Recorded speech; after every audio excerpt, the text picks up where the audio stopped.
I am in Matamata today to go on the Hobbiton tour, and I am actually going on 2 different tours this week.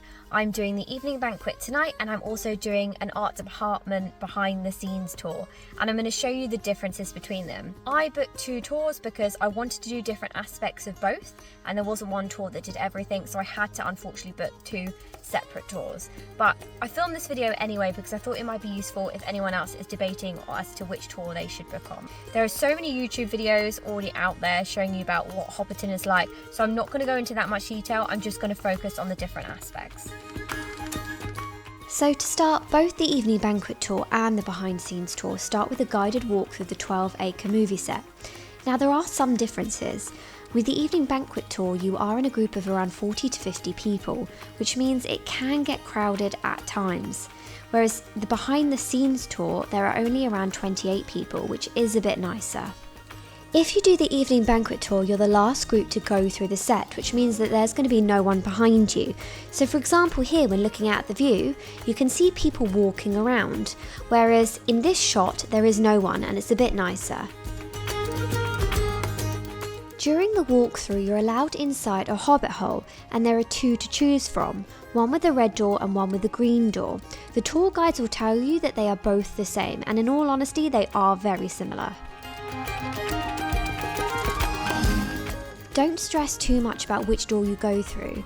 As I did the tour twice, I went through both doors. The inside of the hobbit holes are absolutely fascinating, and the attention to detail is second to none. I will say that it was much harder to get good pictures and see all the rooms on the Evening Banquet tour as there were just more people, but it didn't dampen the experience at all. After the tour, it's time to head to the Green Dragon for a drink. This is also where the meal is served on the Evening Banquet tour. If you're doing the behind the scenes tour, then the meal is served at the Mill House, which is here. You get a complimentary drink at the Green Dragon on both tours, but there were more options on the Evening Banquet tour. It was also a lot nicer as it was less busy. I spent my time following Pickles the cat whilst I waited for the evening meal to be ready. On the behind the scenes tour, there were a lot more people, and there was also a little cafe open if you wanted to grab something to eat. It wasn't as relaxing as the Evening Banquet tour. After the Green Dragon, on the behind the scenes tour, you're taken to the Mill House, which is where you have your lunch. It is beautifully displayed and there are so many food options. You will end up eating a lot because it is so yummy. I can't remember how long we had to eat it all, but it did feel a tad rushed compared to the Evening Banquet tour. You also won't get dessert on this tour. The experience is still amazing, and it's a really nice opportunity to meet other people and talk about their love of Lord of the Rings. The food options are slightly different from the Evening Banquet tour, but not enough for me to even remember. I will say though that the desserts at the Evening Banquet were absolutely amazing.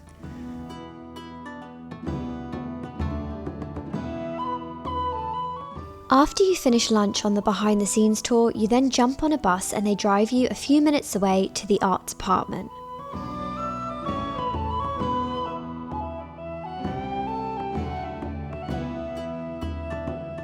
Here you get to walk through the building and see all the amazing artwork that they created for the movie.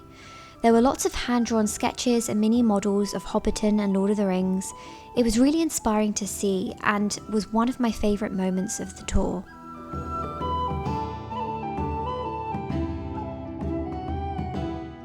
You also get to go into the workshop and see some of the props on display. It is a live workshop and there were workers in there making parts for the set whilst we were walking through. Throughout the whole thing, your tour guide will be providing you with information and details on the function of the art department during the filming of the movies.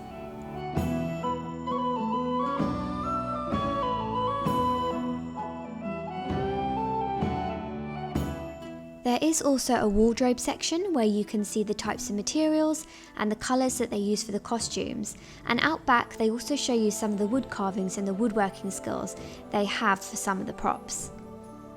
After this, your tour guide will then take you to a part of Hobbiton that no one else gets to see. This is the only tour that will allow you through this part of the set. It is more hobbit holes. You can't go in any of them, but they are still all uniquely beautiful. There is also an amazing view of the Shire from here. This whole experience is really nice because there is just no one else around.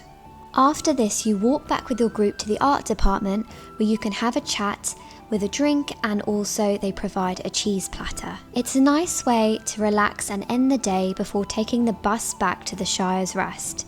And that is where the behind the scenes tour ends.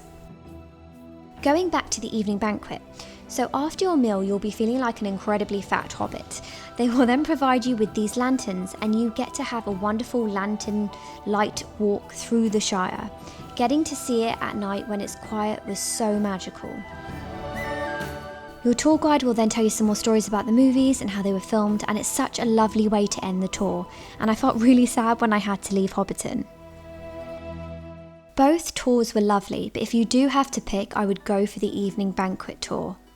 Even though there are more people on it, you don't notice it too much, and I found the experience just to be that little bit more magical.